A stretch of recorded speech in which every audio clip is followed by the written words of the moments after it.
So this is a backrest for a Speedmaster, and this backrest has an interesting feature where the back pad of the backrest is adjustable. You can 6 bolts and move the back pad all the way up. There's almost a 3.5 inch travel that you get.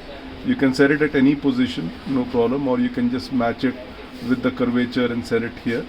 The product will reach you in 3 parts. 1 along with the back pad, 2 RHS plate, and 3 LHS plate. It has a small slot as well, so that you can get some minor adjustment in case you want to move it forward and backward. It basically goes on 2 bolts each side.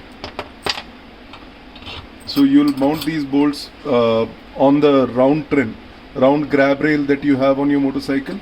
It already has 2 M8 drills in it, taps in it. You will mount this along with the bushes,